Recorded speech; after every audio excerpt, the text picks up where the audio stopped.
before I do the injection, I just wanted to tell you a little bit about the syringe itself, just a couple parts of it. It's really not complicated, but there's a cap, there's a barrel, which has all of your fluid in it, there's a plunger, and I'm going to make up whatever this is called because I have no idea, just call it the handle.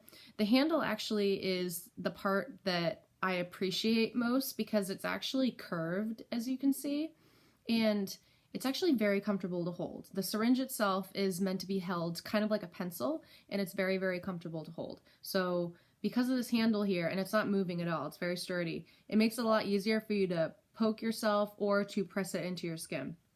The plunger, I will tell you that it is a little bit harder to push than you would think. You would think like, oh, nice and easy to push in.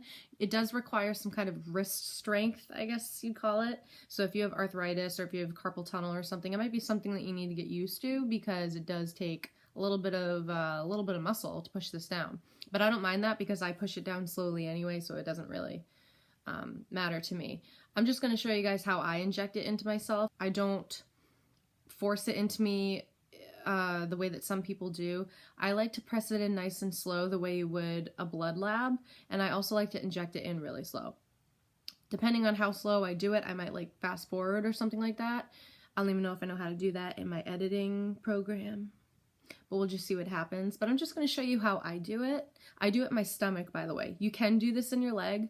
I prefer to do this in my stomach just because it's where I've always done it, and my legs are very muscular, so it's really hard for me to get a roll of fat that I feel like comfortable with, because you have to get a roll of fat. It has to go in that top layer of your skin. Oh, and another thing, I'll show you when I take the cap off that the needle is very short, so the needle can't go far into you, so don't be worried that it's gonna like poke into something or it's going to protrude through something. It's a really short needle and it's very tiny, so as long as you're pinching fat, it's only going to go into that part of your skin where there's just cellulite, or there's just like, you know, some fat tissue that's in there. So you really can't hurt yourself as long as you're careful and you make sure that you do it in an appropriate spot. The appropriate spots are the top of your legs and any circumference that's right around your belly button. I'd say like a fist circumference around your belly button is your best spot. The left and right side of your belly button is actually the best. The top and bottom can be a little tricky and it can actually be a little painful, and you never want to inject it into any scar tissue. You never want to inject it into anything that's really tough. You want to make sure that you're going back and forth left and right every time you do your injection so that you're not always injecting into the same spot, because I made that mistake and it can really hurt after a while if you inject into the same spot and you have a lot of scar tissue there, so the injections won't go as smoothly. So just make sure that you're rotating your injection site. Alright, so I'm going to get my syringe, my prep pad, and a band-aid ready. You might not need the band-aid. So the first thing I'm going to do is I'm going to clean the area with an alcohol prep pad. This is really important, you know, just for cleanliness, but make sure you let that alcohol dry, because if you inject in wet alcohol, it will burn. So just make sure that you let dry. I just kind of decided what side I was going to inject on. That's what I was doing there. And then twist off the cap very carefully.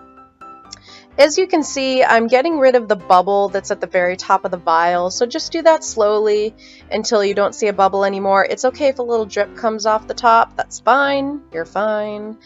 Only hold it by the handle. Don't put your thumb on the plunger until the syringe is in you so that you have a nice grasp on the situation, if you know what I mean. Hold it like a pen. And then I do a little practice. I practice the 45-degree angle a couple times. You don't want to inject it at a 90-degree angle. So I'm going to show you what that looks like. Yeah, don't do that. You want to do it at a 45-degree angle.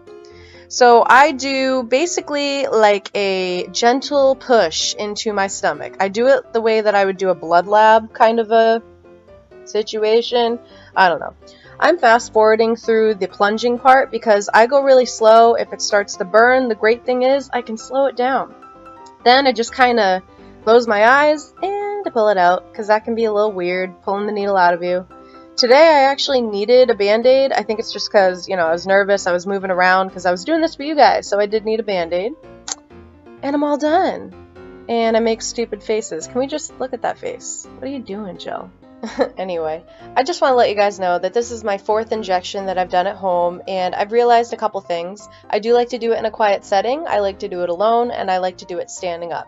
You're going to have to figure out what works best for you, and maybe the first time you do it, maybe do it with a loved one or a friend or something like that. The first time I did it, I had a nurse practitioner present, and then after that I did it by myself. Maybe put on some music or put a show on. Whatever you need to do, but I prefer syringes. I have so much more control, and I feel like my anxiety is just so much, I just have less anxiety doing it, I guess is what I'm trying to say. So good luck, give this video a thumbs up, subscribe if you would like to see more videos like this, and stay strong. I'll see you guys in my next video. Bye!